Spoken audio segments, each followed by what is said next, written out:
G'day everybody, my name is Elliot Waters and you're listening to the Dysregulated podcast. As always, thank you for tuning in. If you're enjoying the show, feel free to like, subscribe, give us a rating, that would be great, and share it around with your mates. And you can follow the show on Instagram at thedysregulated.podcast. Okay, so today's episode is all about the BPD, OCD, Depression Mechanism Model. Now, this model I have created myself. This is my own work, and I think it's going to be groundbreaking. If anyone mentions the BPD, OCD, Depression Model in the future, make sure they reference Elliot Waters and the Dysregulated podcast, because I think this one is a beauty. So just a bit of context on how I've come up with this amazing model. I was just driving home then from a wedding. It's well past 1 a.m. at the moment as I speak, and I was driving along the highway. It was just me, the road, the moon, the stars, and my thoughts. And this is what I come up with. It's amazing when inspiration strikes. All right, so let's get into it. I'm very excited. So for this model to work, an individual has to have all three diagnoses. That is borderline personality disorder, obsessive compulsive disorder, and depression. So in this example, I'm mostly referring to OCD with a focus on the obsessional intrusive thoughts components. But the compulsive side of things also can come into play as an extra component of the model. See, in this model, BPD is the brains behind its functioning. It is the computer. OCD is the tool that it uses. See, in this model, OCD isn't particularly smart, but man, is it good at what it does. And the ever-reliable depression is what fuels it all. So OCD is doing its thing, but without real clear direction. We're just sort of obsessing over the seemingly silliest of things, although it certainly doesn't feel so silly, that is for sure. OCD is crippling. But then the BPD engages with the OCD and says, righto mate, I reckon we can do more to bring this bloke down, and they create a bond. Now through this bond, it latches on and uses the simplicity, and I have that in inverted commas, of the OCD to its advantage.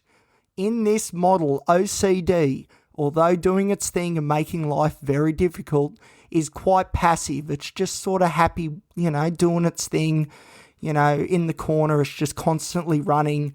But then BPD is added into the mix, and the OCD is guided into which areas of our psyches to target to really bring us down. That's the thing, see. BPD is so damn smart.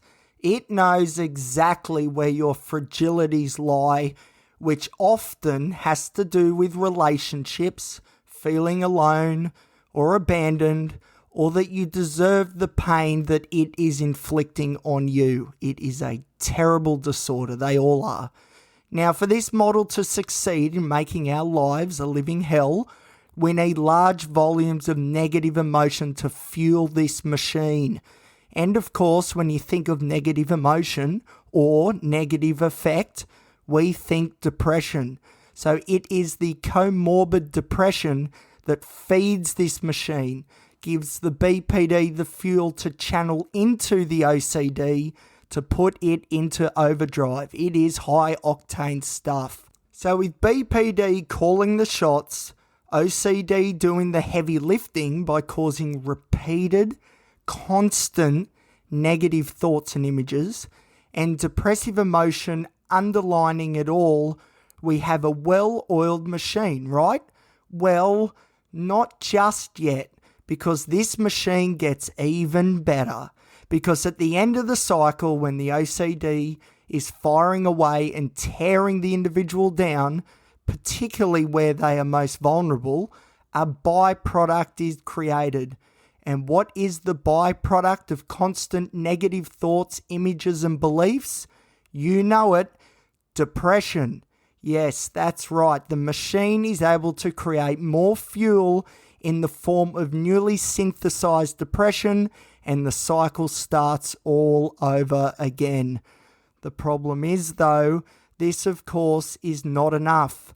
The problem is that with each turn of this machine, more depression is produced at the end of the cycle than there was at the beginning.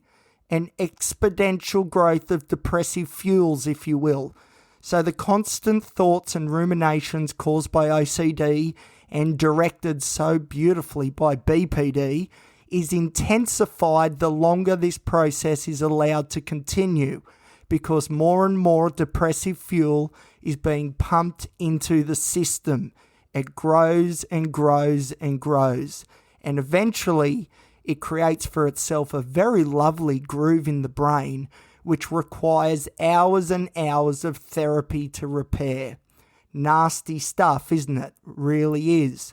The good news is that there are therapies such as cognitive behavioral therapy, acceptance and commitment therapy, dialectical behavior therapy, and other mindfulness meditation interventions, just to name a few, that can pull apart this machine and render it useless.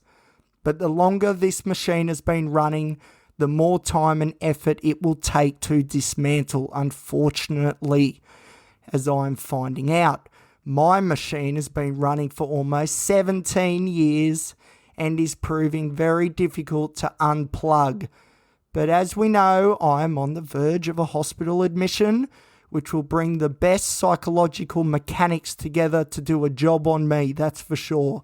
And I cannot wait to report back the ways in which they approached taking my BPD, OCD, and depression mechanism apart, hopefully for good this time. So there you have it. That is the BPD, OCD, depression mechanism model created by yours truly on a late night drive back home when I had nothing to do but think and dwell on my thoughts. This is what come to me. This inspiration flashed, and here we go. There's the model. So I'd love to hear from you guys if this makes sense to you at all. I hope I explained it well enough. To me, it seems to make sense. This is how I conceptualize what's going on in my brain right now. And it is very, very difficult stuff, that's for sure. There is a lot of extra depression being pumped out constantly, and it just refeeds the system, and it just gets stronger and stronger and stronger. But as I said, there are ways to constrict the fuel to pull this machine apart. But if you're somebody like me who has had this thing running for so long now, it's going to take a huge amount of effort and determination and help along the way as well to really pull it apart for good. Here's hoping. Jeez. But as you know, I will keep you updated every step of the way. Every time a bit of this machine is pulled off, I'll let you know how we did it and what the results are. So have no fear. We are going to destroy this machine, and I'm going to let you in on the way to do it as well. And you're going to be on that journey with me. How exciting. All right. Well, thank you for listening. I really hope that made sense. I have no idea if it did. I'm very sleep deprived at the moment, but it come to me. I'm telling you, I was flying down the highway and boom, it all came at once. It was amazing stuff. And I thought, you know what? I really need to share these weird thoughts and this idea that I've come up with all my followers, all my listeners, because who knows, maybe there's something in there that might resonate and might help someone as well. That'd be pretty cool. All right, so as I said, let me know if you want. Send me a message on social media and we'll see if it resonates. Maybe you can add to the model and be referenced alongside me. But that's it, the BPD, OCD, depression mechanism model. So that's enough for this episode. Coming soon, I'm going to do an episode on retroactive jealousy. Now, that's going to be a huge one and is a huge part of my story. My goodness, I'm researching that at the moment and it is tough reading. So that's coming soon. as well as the next edition, I'm a bit late on this one, I'm sorry, of the discharge papers. So that's coming as well. All right, thank you for listening. Remember, give us a rating if you enjoyed the show. Share it around with your mates. That'd be great too. And until next time on the Dysregulated podcast, it's goodbye for now.